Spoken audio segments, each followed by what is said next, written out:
Hi guys, this is Zoe talking to you again. This video will be about my personal project, which I did in 2016 when I was in grade 10. I will be answering some questions from Mr. Abbas. So the first question is, what was your goal for your personal project? My goal was to teach first year students about kindness, if I remember correctly. And I decided on this goal because I was always interested in early years education at that time. I just thought it's like kindness is kind of a abstract thing. It's hard for parents to explain to their kids about kindness. My final product was a children picture book. I picked that product because I have a younger sister and she was really into children picture books. And of course, I also read some picture books with her.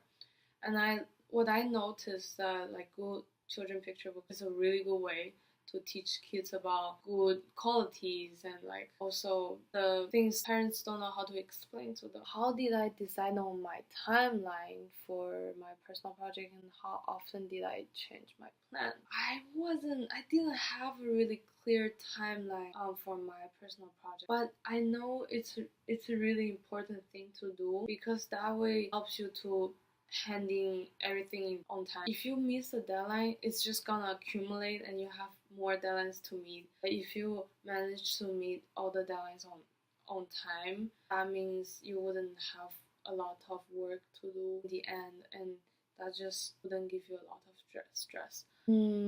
I kind of had this clear plan in my head before I started my personal project. I kind of knew what I was gonna do. Change my plan that much, I would say. But I did struggle a bit to meet some final deadlines, which is not good. I hope that you don't have the same problem. How did I manage to keep writing my process journal? I think I did a really good job on update on my process journal. I would say that because I think a good way for you to think about it is think of it as a social media and you always have an audience. Like so, and remember like every time you update there will be a time showing the entry. So every time you can keep like a timeline of how you develop your ideas. Basically, my whole process was recorded on the process journal, starting from my ideas and my research to me looking at other children picture books to get a sense of how they do it, to I starting my draft, I do my sketches and my coloring, how I got this book printed, basically the whole process. I did even like wrote my computer was lost.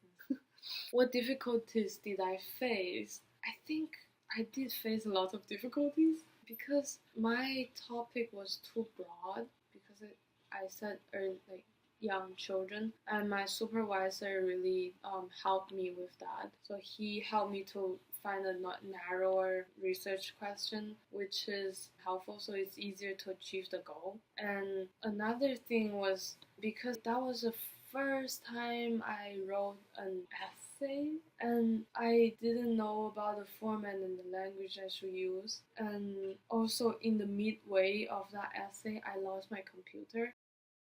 So I have to rewrite everything. I think it's really, really important that you always have another copy of your writing so you don't lose it halfway, so you have to do it again. I think it was fine for the other parts. How do you think you can get the best supervisor?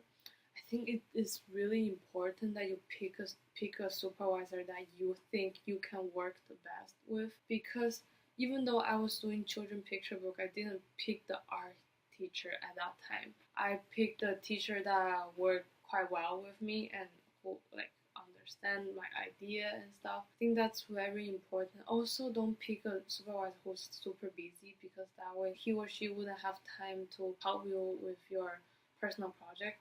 I think my supervisor really did a good job in terms of helping me, and even though he was not an art teacher or he doesn't really know much about art, but in personal project, you really don't need to worry about that. It's not extended essay. If it's extended essay, you have to have a teacher who knows the subject. But personal project is more about if they know how to write an essay.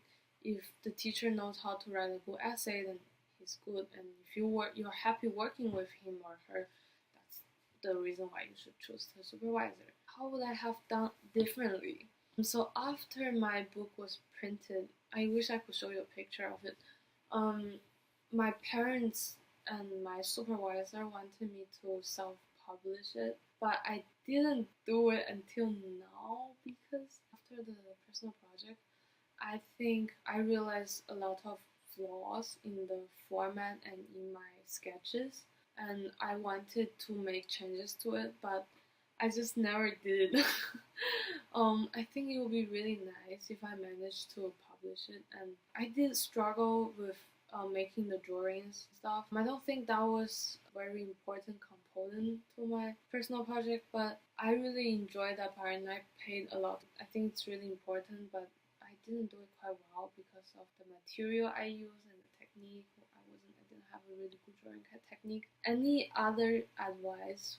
Another advice I will give to the students is that always choose the topic you like and you're interested in, you're motivated to do. If you like basketball, do something related to basketball. If you like to play like instruments, do something about that. I think it is really important that you relate the academic to the stuff you like, because that way you are most likely to be motivated to find out the answer, basically finish the project, and you will also learn a lot about things that you're interested in after you finish the project.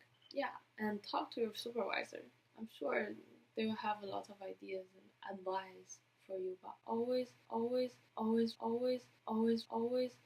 remember to meet deadlines. Okay, thank you. Bye.